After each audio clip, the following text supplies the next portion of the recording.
Hello, my name is Crushy-Bye, and welcome to These Forbidden Fruits. Come in, my fellow fallen. I've got fresh fruit for you today. We're going to talk about the little red hen vibes again. However, we're going to talk about the end of it where you are the person taking advantage of the situation. Okay? I am not good with... I'm not good with being around my family sometimes, and for a long time, I would drink to deal with them, and then it slowly turned into dealing with my life. I would drink to deal with my life.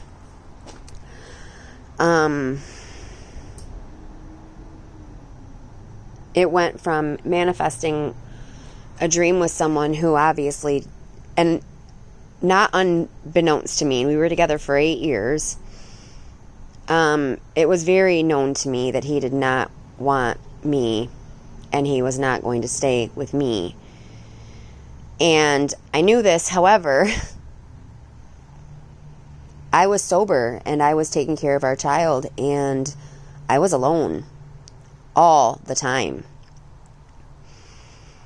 And, I mean, when he was around, obviously it's a man because we have a child together, you know. When he was around, he would basically do nothing. Like, do nothing. And of course I didn't notice that he would do nothing. I thought, no, he's a hard worker. You know, he would do anything that I wanted him to do. You know, he loves me. We're going to have a life together. We're going to build a house. We're going to... all the fanciful things, I guess that's what I'm hearing. Fantasy-stricken thoughts that I had because I was living in a fairy tale. I know now. I mean, of course, it's like years and years later, 3 kids later with 2 different guys, because obviously, you know, he did leave me. And I waited for it to happen. Like, I waited for him to leave me before I started drinking like a fucking, I'm hearing Southern gal. I always thought the Irish drank a lot, but, you know. Anyways, yeah, I turned into a fish.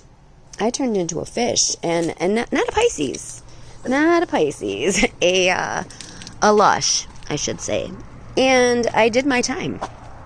With that aspect of me. But my family, you know, I would want to be around my family. I'd want to be around people I loved, and I'd want to get out of the house, even just to go see my grandma. And I couldn't do it because I didn't want to bawl on her shoulder, and I didn't want to yell at her about what was going on between me and him, or he and I should say, because he was the good guy, and we were going to make it work, and it was going to happen, and it's, you know, over and over and over again. But the thing about it is that when he called my grandma, to basically lean on her shoulder with, well, I was the bad guy. And she believed him. When that happened, yeah, I pretty much stopped communicating with my grandma. Like, my aunt was living there, and her and I weren't getting along anyway because, well, I was renting her home, and of course we could barely afford to pay our car note.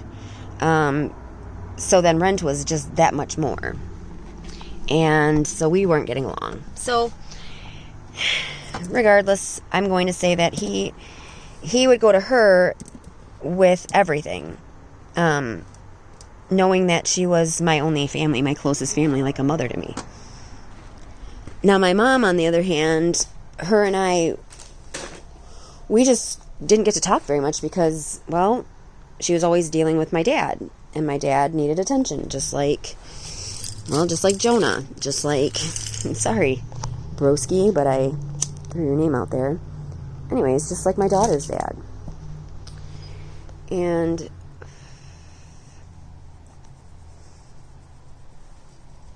it's that narcissist. It's that narcissist that doesn't hit you at all, ever. It hardly hits you at all if it hits you ever. Like, some people will never realize that they're doing that shit where they're fucking around and just being a fool. And here's the mother hen part, the little red hen part that comes into play. Like, you both can't be fucking lazy and do nothing, right? Because somebody needs to eat. Regardless if it's you or the whole fucking neighborhood. You need to eat. You need to eat. And if you can't even get out of bed to make yourself a sandwich, then there's an issue. Either there's an issue with someone taking your energy from you, or there is an issue with your energy. Any way you look at it, you're not being the best you can be. And I was not being the best me I could be when I couldn't get out of bed because I had been drinking too much the night before. That was just the drinking part of it. What about when all of the shit settles and you realize you've been basically a narcissist? Because alcoholics are fucking narcissists. They all are. Because they can't handle their feelings. When you handle your feelings, you can understand other people's feelings. Anyway, I don't know where it keeps coming back to this. This has to be a point that I have to make. Sorry. Hold on. My hand cramps up holding my phone like that for so long. It's only been 6. My gosh. Did you see that? You know what that is from? You know why my hand's cramping? You know why I'm getting, because I've been around these types of people. Like, my mom works for a living now, okay? And my dad used to make us kids, at least me, clean the toilets every fucking week. Clean the bathroom, clean the living room, clean the kitchen, whatever. Clean our rooms, whatever. Not my room, of course, but there needed to be floor space, and it needed to be organized at least a little bit. Every Saturday, we had to do it. Now, the dishes, every night, we had to do it. Every night. My dad had to wake up to clean dishes every day. Okay, so now there's my mom, right? And my mom and dad both pay bills for this house. Since my dad has allowed my mom to go to work, because before that, he didn't want her to go to work. He wanted her to stay home and take care of us kids. She started working, I think, when I was in 6th grade, maybe. Not 6th, I'm sorry, 9th grade, maybe, right? She finally started working. And her money went to the bills. She did not have any money left over at the end of her job to pay the bills. But to pay the bills. So she was still living at home, taking care of us kids on the weekend because she couldn't go anywhere. Where now, my dad was like, fuck around and find out. And going out drinking.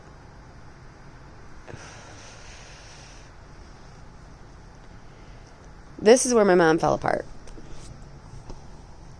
Because she was working, she was taking care of us kids, she was maintaining the house, and all her money was going to my dad.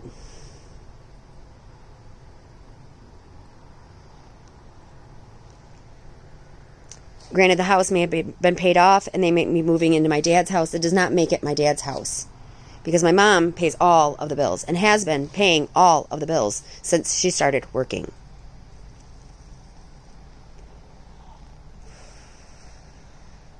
Granted, she didn't have to support a family of 4.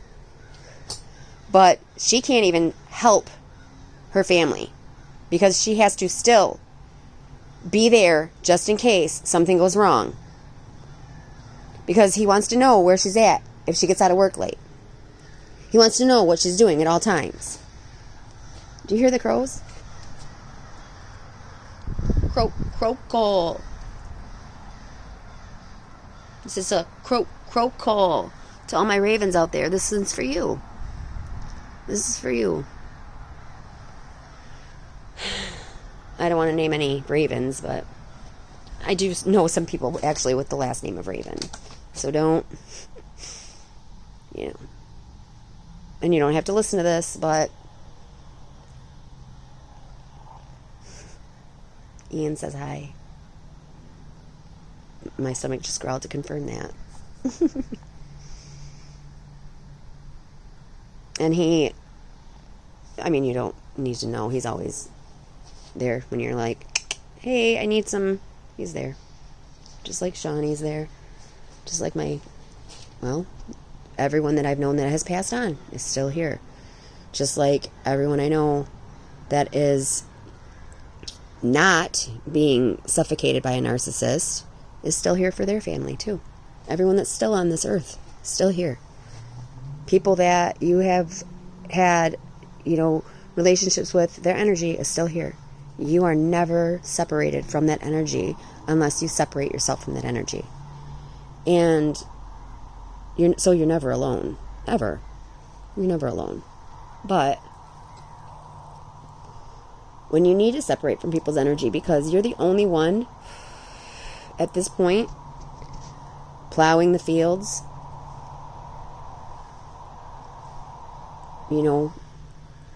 turning the wheat to grain. And I mean in all areas. All areas. If you're the only one feeding yourself, if you're the only one housing yourself, if you're the only one that you're paying, legitimately, and other people aren't, I understand debt. I understand debt.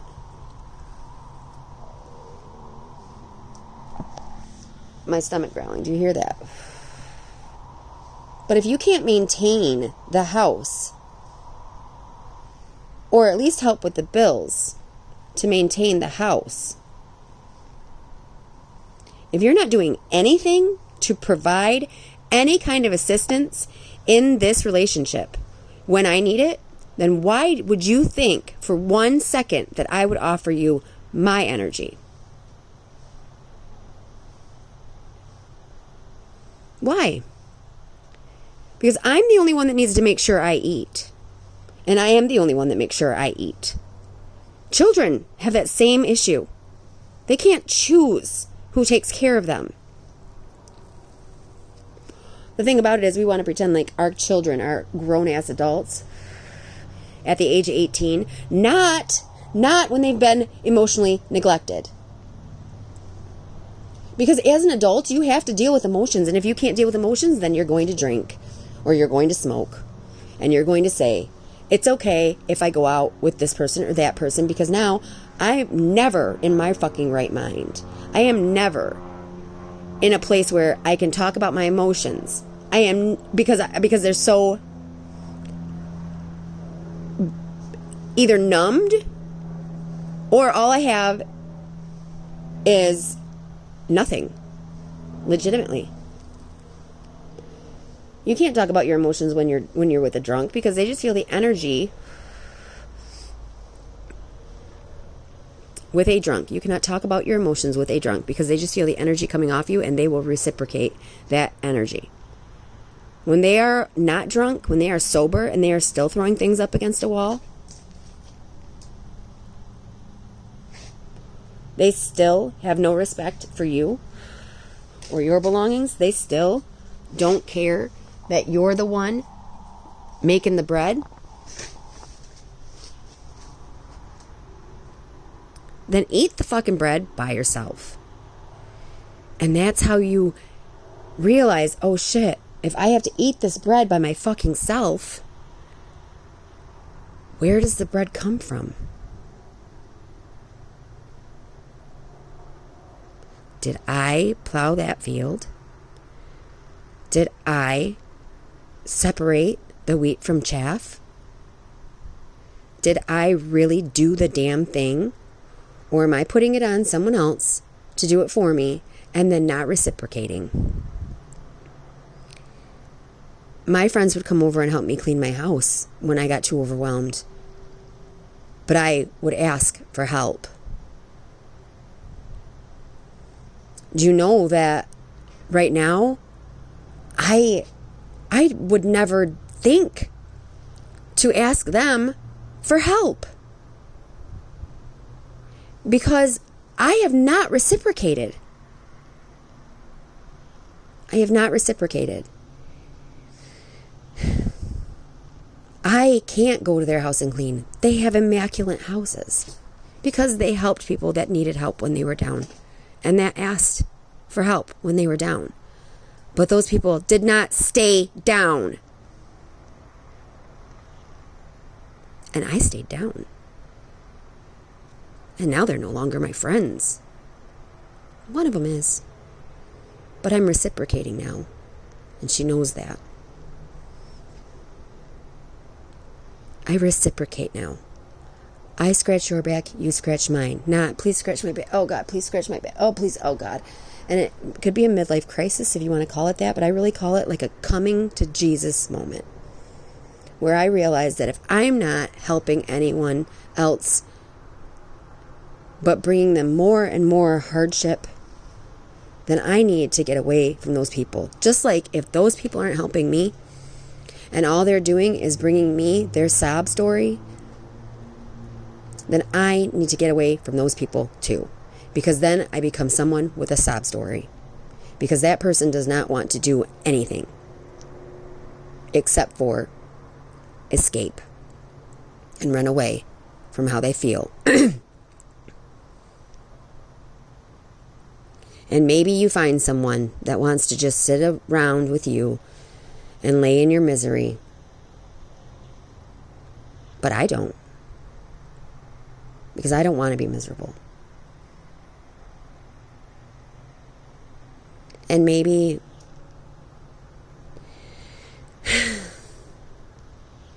my daughter has a friend named Azrael.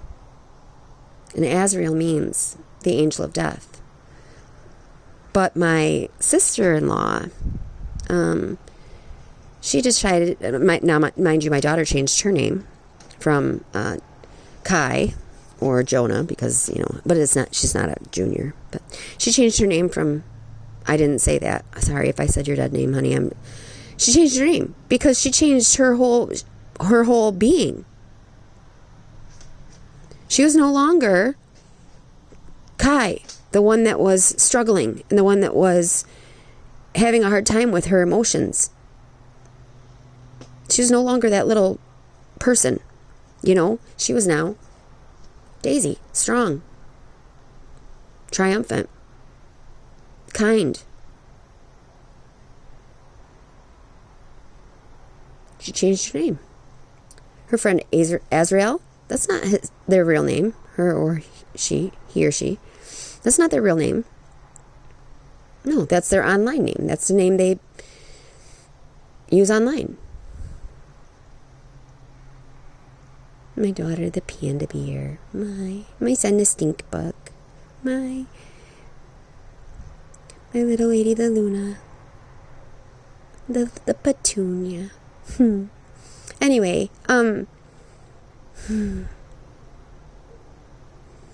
love being a mom. But my kids are not slaves to help me.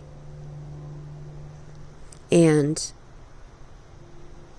I am not a slave to wait on them hand and foot either.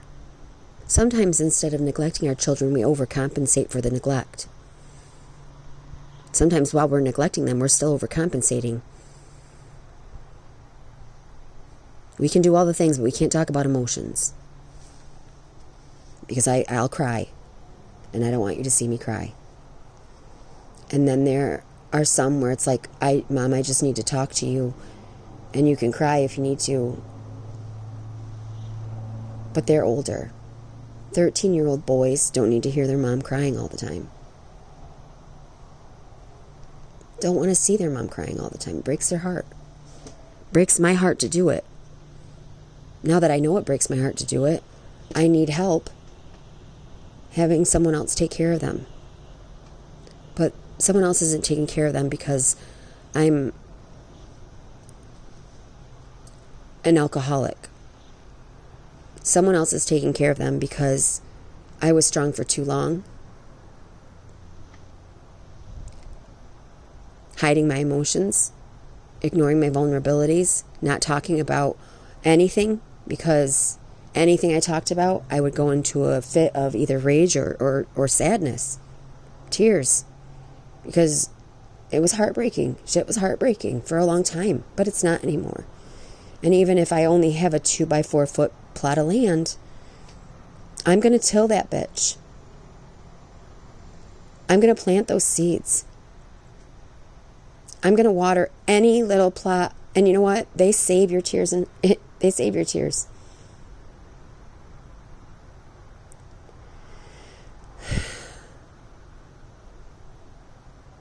Your latter days are better than your former days.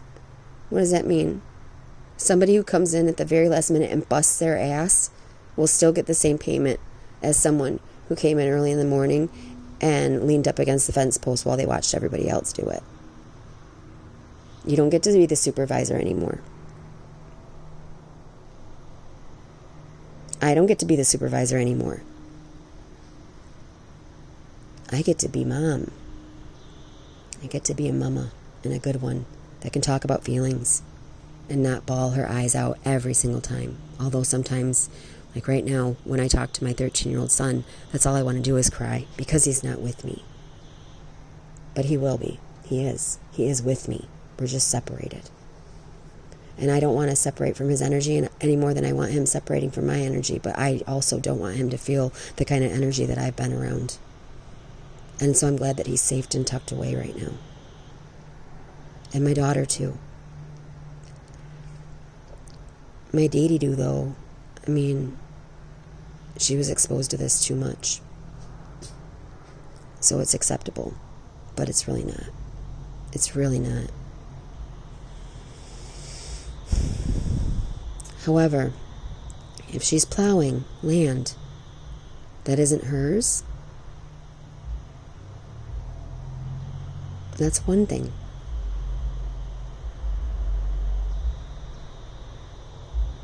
If she's just overseeing the land, that's another thing. And someone's going to get that metaphor. Someone's not. Someone's going to be real mad about it. I don't know. They usually are, though, aren't they? And then they'll go and get drunk, and then everything will be fine. Whatever. As long as there's a never-ending supply. Right? But there can't be a never-ending supply if you're not out in the field plowing. In one manner or another.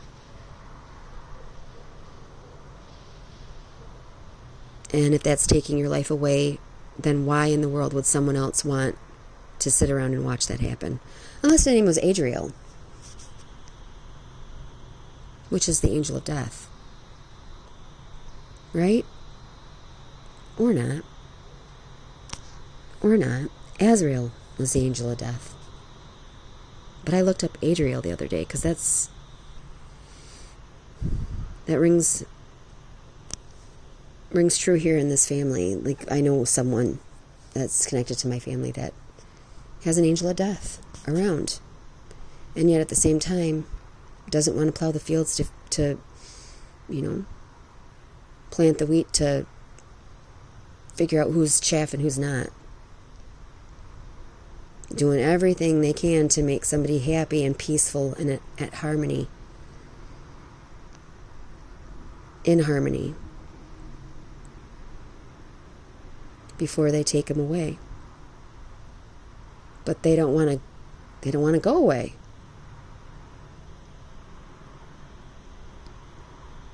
Because they don't want to feed the angel of death. It's quite ironic. And isn't it ironic?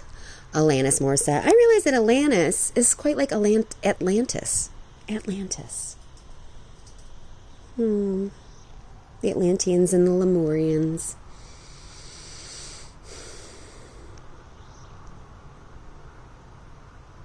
Well, I love you.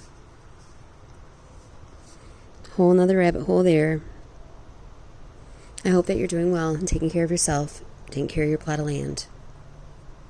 Okay?